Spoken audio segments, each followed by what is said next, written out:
I fell in love with it for the central character. It's an extraordinarily painful journey, and it's unlike a lot of the other films that I've directed, maybe all the other films that I've directed. Based in part on the acclaimed biography by Sylvia Nasser, A Beautiful Mind is inspired by events in the lives of John Forbes Nash, a living legend in the mathematics community, and the woman whose love ensured his very survival. This is the real thing. This is the kind of love that lives are built on, and in this particular case, I think a life was saved by it. Nash's theories of governing dynamics have been hailed as one of the great economic breakthroughs of the 20th century, and ultimately led to his winning the Nobel Prize for Economics in 1994. His harrowing struggle with mental illness and the incredible toll it took on his career and marriage forms the heart and soul of A Beautiful Mind. Maybe the part that knows the waking from the dream. Maybe it isn't here.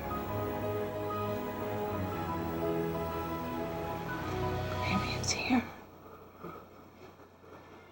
John Nash went to Princeton during the Cold War. Very, very brilliant and extremely competitive. What if you lose? Now, for a genius, the bar is very, very high.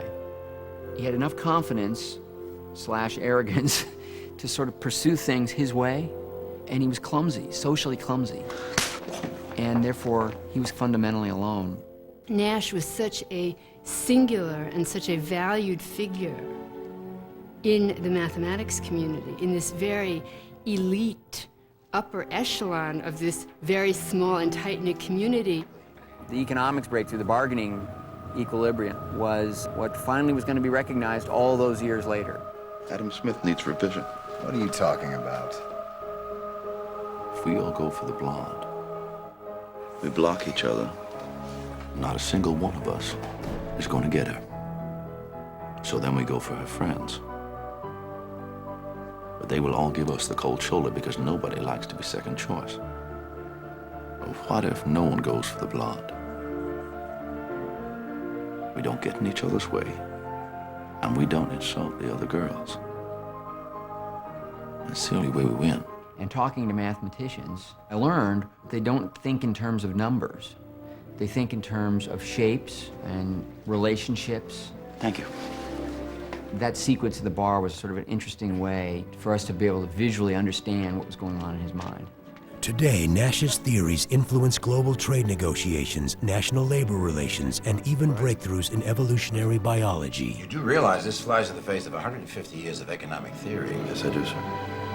John Nash's original discoveries were leading him to positions of power and influence. Then he makes the greatest discovery of his life. I'm wondering, Professor Nash, if I can ask you to dinner. Alicia Larday. Alicia, does our relationship warrant long-term commitment? I need some kind of proof, some kind of verifiable empirical data. What I think is interesting about their love story is that it is so human. How big is the universe? Infinite. How do you know? I know because all the data indicate this infinite. But it hasn't been proven yet. No. You haven't seen it. No. How do you know for sure? I don't, I just believe it. It's the same with love, I guess. But Nash's professional life takes a dramatic turn. All right. Nash becomes involved in government projects that really challenge him emotionally as well as intellectually. Boy, you must be really important. There's a sort of a push and a pull because here's a time where he could reach out for happiness and joy and the fulfillment that really hasn't been there on a kind of a human level, but he's also pulled by his own ambition, and he's beginning to be torn from within. John! And there begins a journey into a kind of a hellish existence. Stay away from me! I'm not leaving! Stop! John! You can't reason your way out of it. Why not? Why can't I? Because your mind is where the problem is in the first place. Ultimately, there is diagnosis, a realization that he has schizophrenia. Professor Nash? Let's avoid a scene, shall we?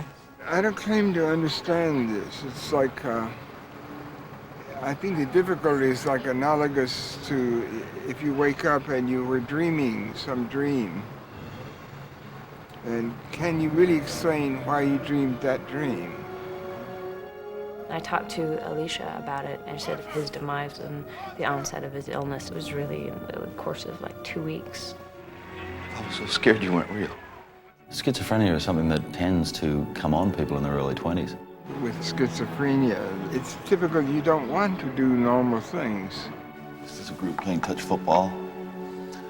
This is a cluster of pigeons fighting over breadcrumbs. And this here is a woman who was chasing a man who stole her purse. John's life, the architecture of John's life, seemed a remarkable way to give people some insight into what it might feel like to have this disease.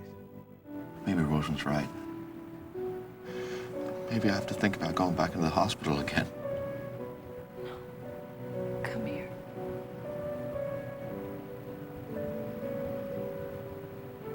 Maybe try again tomorrow. Nash would never have survived without Alicia Nash sheltering him. She is a heroic figure in the movie. She was there offering love and support when most would have been broken themselves. And her strength is pretty remarkable. To take her severely mentally ill husband in and shelter him with no expectation that he would get better. Despite unimaginable challenges, Alicia's steadfast devotion pulled her husband from the brink of madness, and together they triumphed over tragedy.